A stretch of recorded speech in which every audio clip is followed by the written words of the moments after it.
자, 이번 주 시간은 정관에 대해서 하겠습니다. 정관의 어떤 그 기본 작용력은 명예, 우리가 흔히 말하는 관운이 있어요. 이런 질문들 많이 하죠. 거기에서는 승진 얘기를 하는 건데, 그와 연관된 어떤 명예, 그 다음에 또 직업, 사회성, 의무, 책임감, 그 다음에 대중성도 정관에 해당됩니다. 그래서 다수의 의견, 다수가 속해 있는 것, 이런 것들이 정관입니다. 무슨 얘기냐면 자,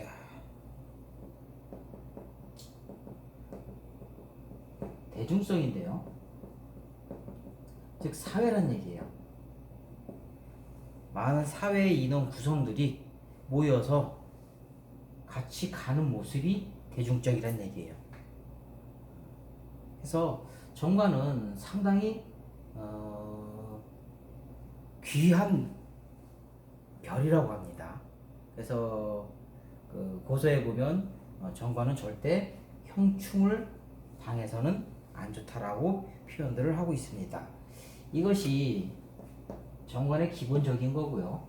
그 다음에 그 성격적인 부분, 점잖죠.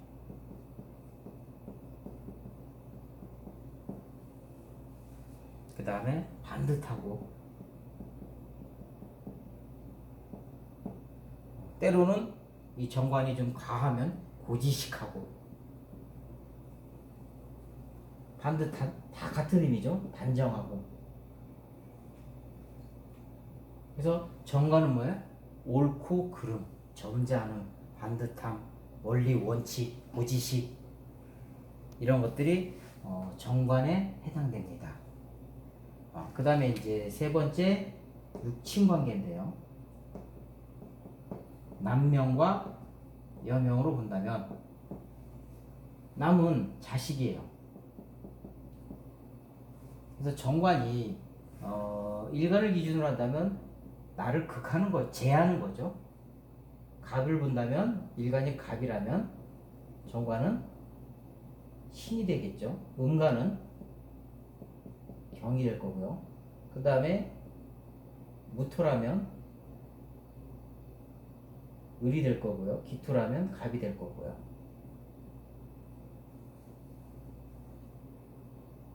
그래서 음양이 서로 다른 것이 일간과의 어떤 음양이 다른 것이 정관인데, 그래서 남자로 보면 자식을 지면 음양이 다르니까 딸이라고 표현합니다.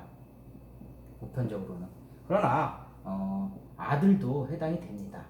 실질적 통변에서 본다면 사주에 정관이 있어. 여자도 마찬가지고요. 식신상관이 자식이니까 사주에 정관이 있는데 아들이다, 아니 딸이다 꼭 맞지는 않습니다. 아들이에요 하는 경우도 많습니다. 단 기질로 딸 같네요, 딸 같은 성향의 아들이에요, 이런 것들은 맞다고 합니다. 근데 성별에서도 꼭 사주에 정관이 있다고 해서 그것이 고지식하게 원칙대로 딸이다, 이거는 실제 어떤 통변에서는 그렇게 정확히 맞지는 않습니다. 그러나 이거 아들, 딸을 다 지칭한다라고 보시면 되고요. 여명에서는 대표적인 게 남편이죠.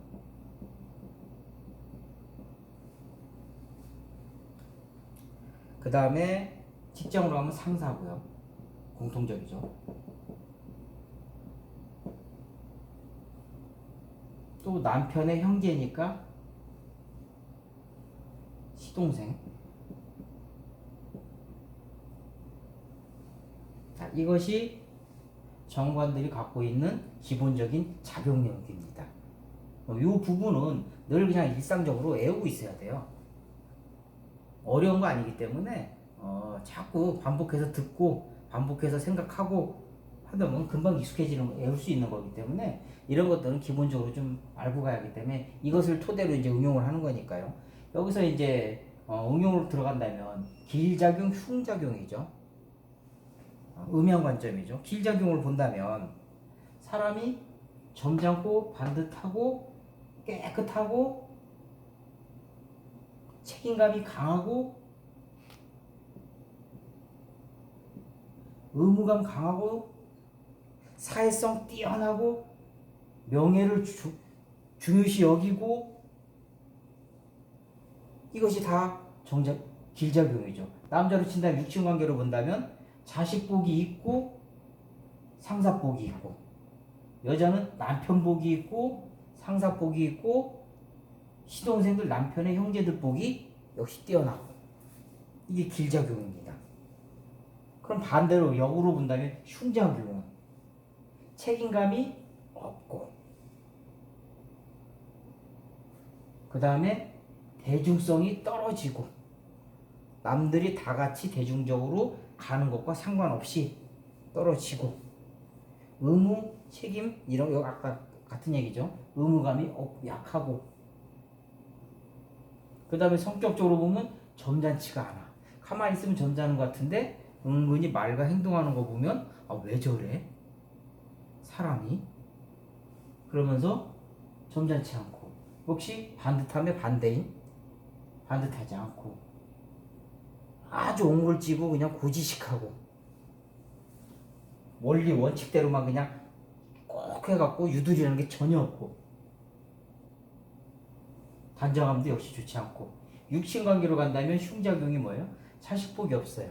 그러니까 자식 때문에 신경 쓰거나 문제 생길 일이 많다는 얘기고 상사복이 없으니까 직장에서도 늘 뭐야? 불편하고 여명에서는 남편복이 없으니까 흔히 말하는 남자를 만나도 도움이 잘 안 될 가능성이 높고 상사복이 없으니까 똑같고요. 남편복 없으니까 시동생 복도 역시 좋지 않고요. 이것이 길작용, 흉작용을 구분하는 법입니다. 뭐 이런 어려운 건 아니죠. 이런 거는 가장 기본적이니까. 그래서 관은 모든 사람한테 관이 어떤 적인데 특히 여자한테는 관은 남자라는 것이 들어있기 때문에 사주에서 많이 보는 궁합과 애정관계에 있어. 반대로 저번에는 재성을 했었죠. 재성의 입장에서는 남자 입장에서 여자지만 여자 입장에서는 관에 대한 설명이 많기 때문에 이 부분에 대해서는 좀 쉬운 것 같으면서도 필히 알고 있어야 돼요. 그래서 관에서 가장 중요한 것은 뭐냐면 관이상생이에요. 그 다음에 이걸 깨는 상관, 견관. 상관이 관을 받다라는 뜻인데 상관이 관을 친다는 얘기예요.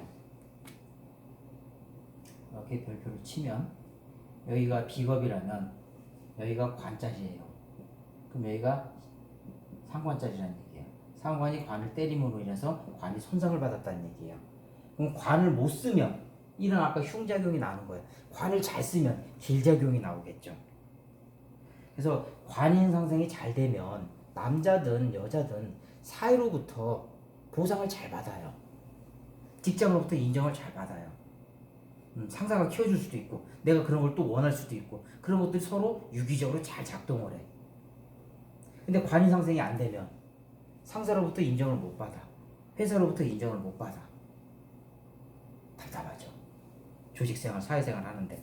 또 여자 같은 경우는 남자로부터 사랑을 못 받아. 그러니까 상당히 답답함이 늘 쌓여 있겠죠. 그 다음에 상관, 경관은 아까 관의 흉작용의 대표성이에요. 그래서 점잖은 사람이 상관, 경관이 돼 있으면 늘 구설수 이런 것들을 달고 사는 거예요. 그래서 말과 행동이 천천치를 못해. 그래서 상관, 경관의 길작용도 있지만 일단은 흉작용, 관의 어떤 흉작용을 본다면 길작용은 오히려 관이 흉신일 때 그거를 제거하는 거니까. 근데 관이 좋은 작용으로 쓰고 있을 때 그걸 깨는 것이 상관이니까. 그래서 모든 걸 음양 관점이랬죠. 그래서 길작용이나 흉작용을 끊임없이 구분해야 돼요. 그래서 상관, 경관이 돼갖고 그런 사람들의 행동을 보면 대표적으로 보면 주변에도 그런 사람들이 보이겠죠. 뭔가 말과 행동하는 거 보면 저 사람은 정말 상중하기가 일반적이질 않아. 뭐 체면이고 뭐가 없어. 무대뽀야. 사람이 어떻게 그렇게 행동할 수가 있어. 이런 어떤 모습과 행동을 보여주는 사람들이 상관, 경관이 된 겁니다. 그럼 관은 명예니까 그 사람의 개인의 어떤 명예 이런 것들이 상당한 손상이 온 거야. 대중성이니까 주변에서 어울리지 않으려고 하는 거야. 저런 가치가 있으면 나도 피해 볼 것 같아. 이런 것들이 관의 흉작용의 대표성입니다.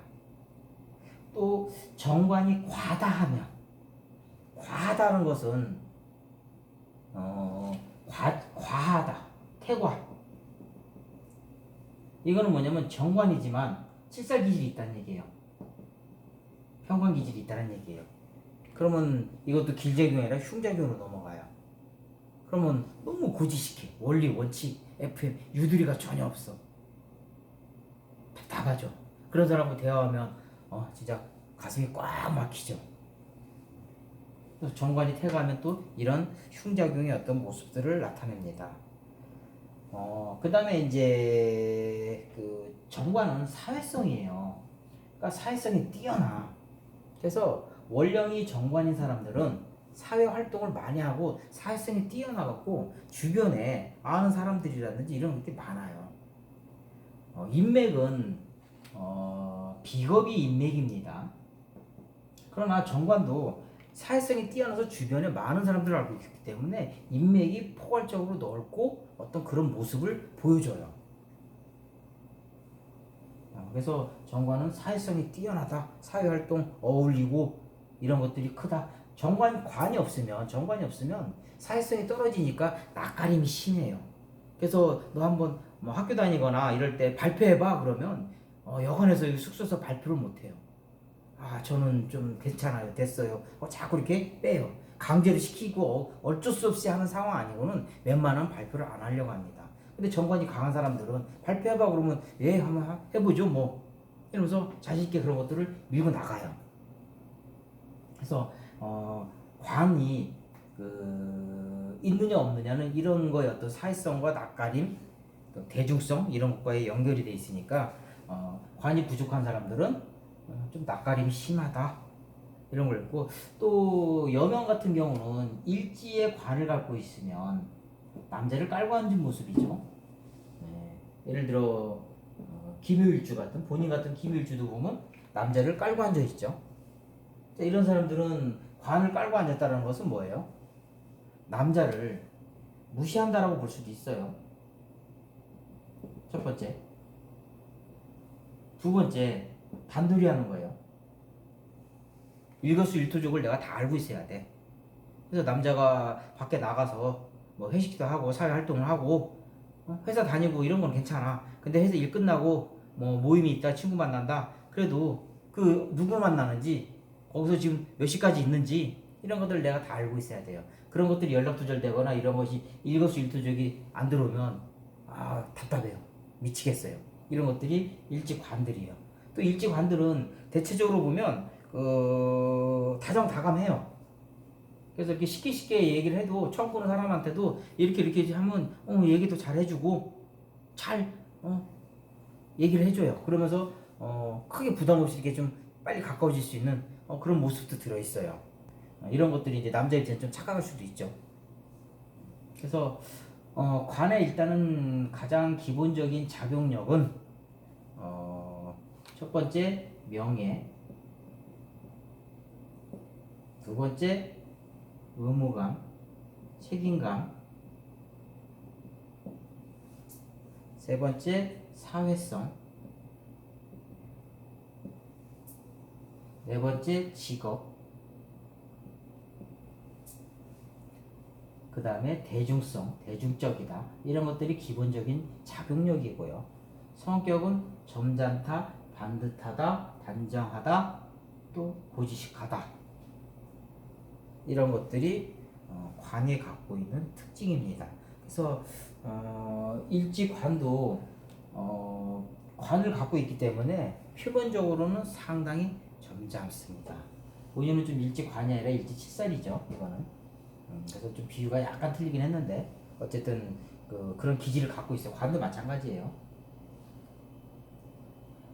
근데 이거는 좀 비유가 좀 잘못됐네요. 칠살을 해야 하는데 일지칠살인데 관성으로 했네. 일단 다음 시간에 실사를 할 때 다시 그거를 설명할게요. 그래서 성격적인 육친적인 것은 남자는 대표적인 자식, 그 다음에 상사, 여명에서는 남편, 또 만나게 될 남자, 그 다음에 상사, 시동생, 이런 것들이 대표적으로 쓰입니다. 그리고 모든 것을 뭐야? 음양 관점으로 길작용인지 흉작용인지 이거는 늘 고민해야 돼요. 자, 일단은 기초 수업이니까 이렇게 좀 간단한 것들만 일단은 좀 숙지를 하자고요. 그래서 이거를 좀 늘 반복하고 외워야 돼요. 우리가 그냥 들어서는 금방금방 알 것 같아요. 저거 나 쉬워. 들어보니까 뭐 다 아는 것 같아. 근데 막상 내가 직접 써먹으려면 내가 숙지가 안 돼 있으면 자꾸 이게 좀 바로바로 안 나와요. 그 운동하고 똑같아요. 뭐 예를 들어 그 골프를 할까요? 예를 들어 이제 골프를 이렇게 보고 들어보고 한번 휘둘러 보고 이거 잘할 수 있을 것 같아서 바로 필드로 나서 선수로 뛸 수 있냐? 그건 아니잖아요. 선수가 되기 위해서는 그만큼 노력도 해야 하고 수많은 어떤 과정이 필요하잖아요. 그렇듯이 이 공부도 똑같아요. 끊임없이 외우고 또 이해하고 길작용, 흉작용으로 음양으로 나눠서 계속 판단하고 확장하고 이런 것들이 좀 필요합니다. 이런 부분들을 계속 숙지하다 보면 어느 순간 이런 것들이 그냥 자연스럽게 툭툭툭 나와요. 그래서 기준점을 잡아놓고 거기에 따라서 이걸 여기에 쓸 거냐 여기에 쓸 거냐 어느 쪽으로 쓸 거냐를 자연스럽게 질문에 따라서 그런 것들을 판단하는 힘들이 생겨요. 그래서 일단은 가장 기본적인 거니까 지금은 이 부분들에 대한 숙지를 하시고요. 그 다음에 여기에 대한 어떤 설명들을 프린트물로 이제 보내줄 건데 그 프린트물을 보면서 계속 듣고 외우고 공부하자고요. 자, 수고하셨습니다.